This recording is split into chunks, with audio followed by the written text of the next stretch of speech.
दिल्ली रे प्रताप षडंगी माटी घर। बालेश्वर सांसद दिल्ली स्थित एक सरकारी क्वार्टर परिसर में बालेश्वर सांसद प्रताप चंद्र षडंगी निज खर्चरे तैयारी करछंती परिवेश अनुकूल एक माटी घर, जहा फल नियारा जैविक जीवनशैली चर्चा रहुथिबा श्री षडंगी एबे पुणी चर्चा को आसीछंती। तैयारी होइथिबा उक्त घर भितर पाइखाना और गाधुआ घर संलग्न थिबा दुईटी शयन कक्ष एवं दुईटी बैठक गृह अछि।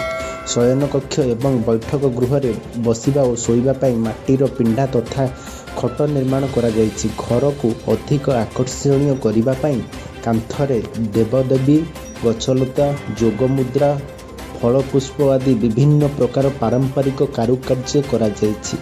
माटीघर पाई आवश्यक कंचामाल दिल्ली रे मिलु नथिबारु पड़ोशी राज्य हरियाणा रु अणा जायछि। माटी, गोबर, गोमूत्र, नीमपत्र, बाली, गुड़, हरड़ रस आदि मिश्रण रे घरर चट्टाण और कांथ तैयारी होउथिबा बेले छपर पाई काठ, बाउंश, नड़ा व्यवहार करा जायछि। किछि दिन हेब काम संपूर्ण होईछि।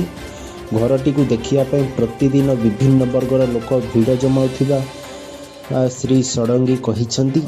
एही घरे श्री षडंगी निजर सबुठु प्रिय साइकेलटी को रखिथिया मध्य देखिबाकू मिलिछि, जहा आकर्षणर अन्य एक केंद्र पलटिछि।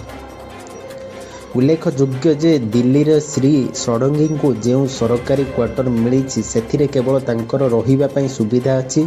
ओडिशा तथा निज संसदीय क्षेत्र कहीं तांको भेटिबाकू गले सेमानंक रहिबा पई अन्य आड़े व्यवस्था करबाकू पड़ुछि।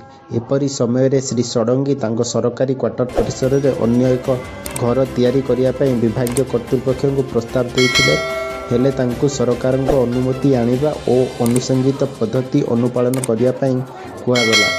ताहा समकक्ष होइथिबारु क्वार्टर परिसर रे एक माटीर घर करिया पई श्री षडंगी मनस्थ कले।